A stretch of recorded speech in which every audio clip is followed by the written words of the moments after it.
দিব না না, আমি তাড়াইয়া দিতে পারবো না, আমি তাড়িয়ে দিতে পারবো না। একটা বাড়িতে বাবা গো একটা ছোট্ট ঘরে একটু জায়গা করে দেওয়া হলো, কিছু খাবার দেয়া ইমাম মুসলিম বিন আকিলকে আপনার ওখানে আপনার আরাম করতে জায়গা করে দিলেন। বেটা হাজির হলো, বেটা যখন হাজির হয়েছে বেটা খাওয়া দাওয়া করে বেটাও বিছানায় শুয়ে পড়েছে। কিন্তু বাবা মহিলাদের মনটা বড় নরম, মায়েদের মনটা বড় নরম। রাতের বেলায় মা বিছানায় ঘুমায়, সেদিন কিন্তু আর ঘুমাতে পারছে না, কারণ ওই যে এলান করেছে যার বাড়িতে থাকবে তার বাড়ি ঘর সব শেষ করে দেওয়া হবে, দিয়া তাকে কতল করে দেওয়া হবে। মা জননী বাবা উঠানে আঙ্গিনাতে বাবা ঘোরাঘুরি করছে, এইদিকে বাবা ইমাম মুসলিম আরাম করছেন, এইদিকে বেটা আপনার আরাম করছে। এবার বাবা ঘোরাঘুরি করতে করতে একটা সময় বেলালের আপনার তার বেটাটার নাম ছিল বাবা বেলাল, ওই বেলালের চোখে পড়ে গেল। ওই বেলাল যে গিয়ে বলছে মা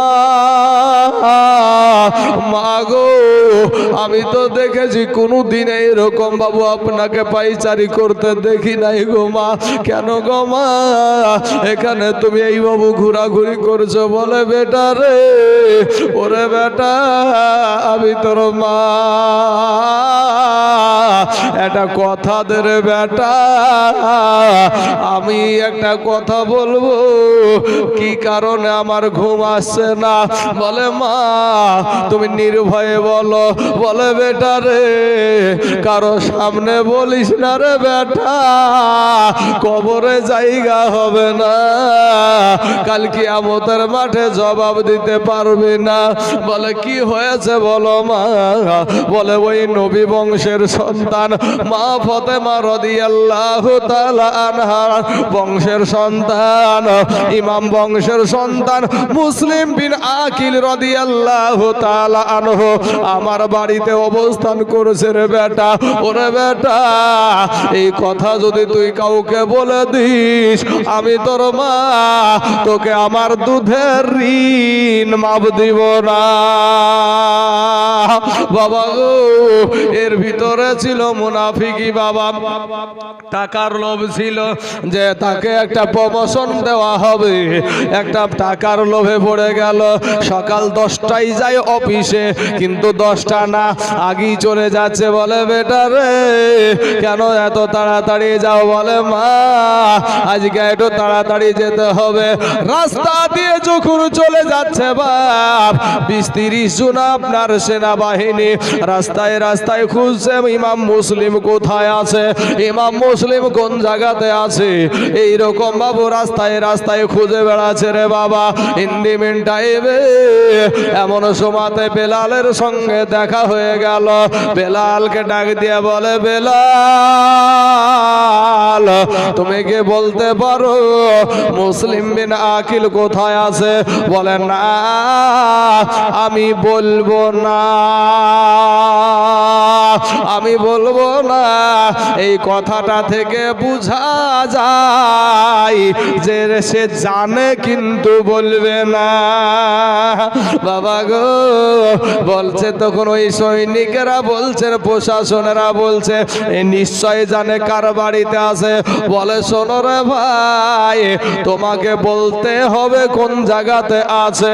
বলে শুনো ইয়াজিদের দল, ইবনে জিয়াদের দল, আমি তোমাদেরকে বলতে পারবো না, কারণ আমার মাকে কথা দিয়েছি আমি বলতে পারবো না। তাহলে বোঝা যায় যে ওর মাও জানে, আর ওর মা যখন জানে ওই মায়ের বাড়িতে হাজির আছে। মুসলমান বাবারা, আমার ভাই জানেরা, এবার রাস্তা দিয়া চলে আসছে, ওই আপনার ওই তোয়া বিবির বাড়িতে চলে আসলো। ওই মহিলাটার নাম ছিল বাবা তোয়া বিবি। এই বাড়িতে আসার পর মা জননী যখন কথোপকথন হতে লাগলো, বলে কি ব্যাপার? বলে আপনার বাড়িতে মুসলিম বিন আকিল আছে। মা বাবা চমকিয়ে গেল। আরে বেটা, বেটারে আজ নবী বংশের মানুষের সাথে গাদ্দারি করলি রে বেটা। বেটা তুই বলে দিলি ওরে বেটা তুই এইরকম কাজ করলি। কিন্তু বাবা গো, এমন সময়তে ইমাম মুসলিম বিন আকিলের কাছে একটা তরবারি ছিল। মুসলিম বিন আকিল বাড়ি থেকে টের পেয়ে গেছে যে তাকে ধরার জন্য, গ্রেফতার করার জন্য, যুদ্ধ চালু করার জন্য, তাকে শহীদ করার জন্য বাবা মানুষ চলে এসেছে। তবে মুসলিম বিন আকিল বলছে এই মুনাফিকদের সাথে বিনা লড়াইয়ে আমি তাদের কাছে মাথা নত করতে চাই না। মহিলাটা বলছে না, মহিলাটা চিন্তা করছে আর দাঁড়িয়ে আছে। কারণ মিথ্যা কথা তো নবীরা বলে নাই, মিথ্যা কথা তো সাহাবীরা বলে নাই। কিন্তু একটা উটের ঘটনা আমরা সবাই জানি যে নবী একদিন উট কিনেছে বাবা। আর উট বিক্রেতা বলছে যে আপনি প্রমাণ দেখান, আপনি যে আমার কাছে উট কিনেছেন, আপনি যে টাকা দিয়েছেন এর কোনো প্রমাণ আছে নাকি? যদি প্রমাণ না দেখাতে পারেন তাহলে উট হলো আমার, আর যদি প্রমাণ দেখাতে পারেন তাহলে উট হলো আপনার। এ বাবা, আল্লাহর নবীর একটা সাহাবী গিয়ে বলছে এ ইহুদি, আমার নবী তোকে টাকা দিয়েছে। ওরে ইহুদি, আমার নবী তোকে টাকা দিয়েছে, আমি সাক্ষী আছি। জোরে বলেন সুবহানাল্লাহ। বাবা গো, একবার দুরূদ শরীফ পড়েন আল্লাহুম্মা।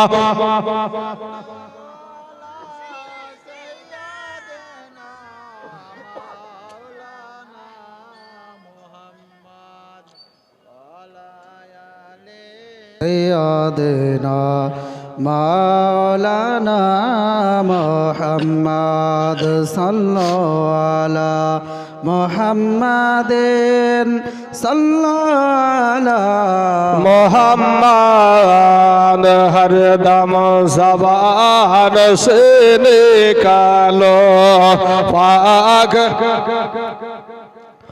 हर दम ज़बान से निकालो शाफिआना मोहम्मद सल्लल्लाहु अलैहि वसल्लम। এই তো আবিবি বাবা চিন্তা করছে ওই সাহাবী তো ওই কথা না দেখে বলেছিল, তারপরেও তো সে জান্নাতি। আজকে নবী বংশের প্রেমের জন্য আজকে আমি অস্বীকার যাব, এই কথা না শব্দটা ব্যবহার করতে যাবে, মানে বলতে চাইছে আমার বাড়িতে নাই কথা বলতে যাবে। আর অমনি মুসলিম বিন আকিল বাবা তরবারি আপনার খাড়া করে মা জননীর পিছনে এসে বলল, মা গো আপনি বলে দেন যে ইমাম মুসলিম বিন আকিল আমার বাড়িতে আছে। এ বাবা, অমনি সঙ্গে সঙ্গে যুদ্ধ আরম্ভ হয়ে গেল বাবা। যুদ্ধ যখন শুরু হয়ে গেল, কার সাথে যুদ্ধ রে যুবক? মুসলমানে লেগে গেল বাবা। একটা ইন্ডিমিন টাইমে মুসলিম বিন আকিলের কাছে মুনাফিকেরা কিন্তু কেউ ভিড়তে পারে না। এমন একটা সময় মুসলিম বিন আকিল একটা উঁচাতে উঠে গেল। উঁচাতে যখন উঠে যায় বলে আয় কে আসছি সেখানে আয়। অমনি বাবা একজন এলান করে দিল, না রে না, আজকে যুদ্ধ করা যাবে না। ও মুসলিম, তোমার মুসলিম বিন আকিল তুমি শুনে নাও, তোমার সাথে আমরা যুদ্ধ করব না, এসো তোমার সাথে আমরা একটা আলোচনায় বসতে চাই। বাবা গো, মুসলিম বিন আকিল কিন্তু চলে আসলো। আসার পরে তাকে যখন আপনার কাছে আসলো, সঙ্গে সঙ্গে তাকে অ্যারেস্ট করে নিল। ইবনে জিয়াদের দরবারে নিয়ে যেতে শুরু করে দিল রে বাবা। ইবনে জিয়াদের কাছে যখন হাজির, এই ইবনে জিয়াদের বেটা ওবাইদুল্লাহ ডাক দিয়া বলছে, ওগো মুসলিম বিন আকিল শুনে নাও, তুমি যদি ইয়াজিদকে আমিরুল মুমিনিন বলে মেনে নাও, তোমাকে আমরা সযত্নে সুন্দর বিছানা বিছায়া দেব, তোমাকে আমরা ফুলের মালা দিয়ে আমরা বরণ করে নেব। যেমনি ভাবে আজকে আমি যখন স্টেজে উঠলাম বাবা, আমার সম্মানীয় ভাইজান মুফতি সাহেব বাবা আমাকে ফুলের মালা দিয়ে আমাকে বাবা বরণ করে নিল, অমনি ভাবে বলছে ফুলের মালা দিয়ে বরণ করে নেব। কিন্তু মুসলিম বিন আকিল রাদিয়াল্লাহু তাআলা আনহু একটা ডাক দিয়ে বলছে, ওগো ইবনে জিয়াদ, আমি হুসাইনকে ছেড়ে দেব, ইয়াজিদকে মেনে নিব। ইবনে জিয়াদ বলছে, এই তো সুন্দর কথা, আর কোনো ঝামেলা নাই। বলে শোনো গো, তাতে শর্ত আছে একটা। বলে কি শর্ত? বলে ইমাম মুসলিম বলছে শর্ত একটাই, হুসাইনের নানার মতো একটা নানা আজকে তোমাকে দেখাতে হবে, হুসাইনের মায়ের মতো মা তোমাকে একটা দেখাতে হবে। ইবনে জিয়াদ বলে না, এটা সম্ভব হবে না, এটা তো কোনো রকমে সম্ভব হবে না। বলে তাহলে আমি ইয়াজিদকে আমিরুল মুমিনিন বলে মানতেও রাজি না। এ বাবা, এই ইবনে জিয়াদ এই গাদ্দার এই করলো কি বাবা, অর্ডার করে দিল, জল্লাদকে বলে দিল, যাও গো একে পাড়ার শেষে নিয়ে গিয়া একে তোমরা কতল করে দাও।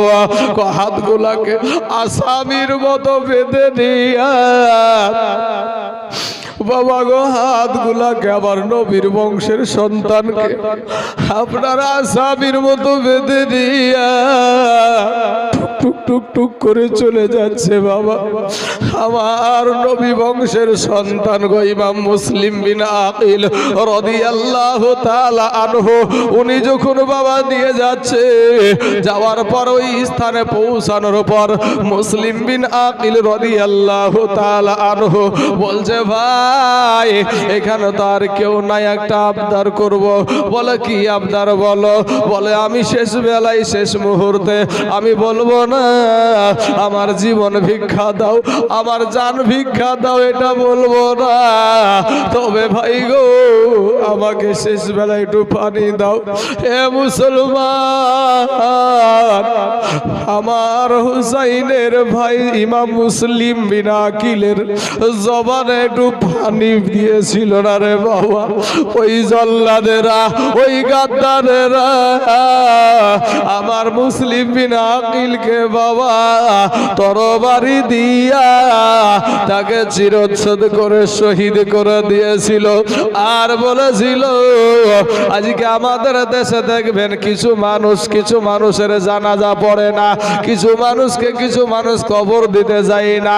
ওই আপনার ইবনে জিয়াদ গাদ্দারেরা বলল না, এর জানাজা করা হবে না। বাইরে একই তরবারিতে মাথাটা আলাদা করে দিল, মাথা এক জায়গায় ধর আর এক জায়গায় লাফাইতে শুরু করে দিল গো। ও মুসলমান, একটা পর পড়েন, মুখে বলেন ইন্না লিল্লাহি ওয়া ইন্না ইলাইহি রাজিউন।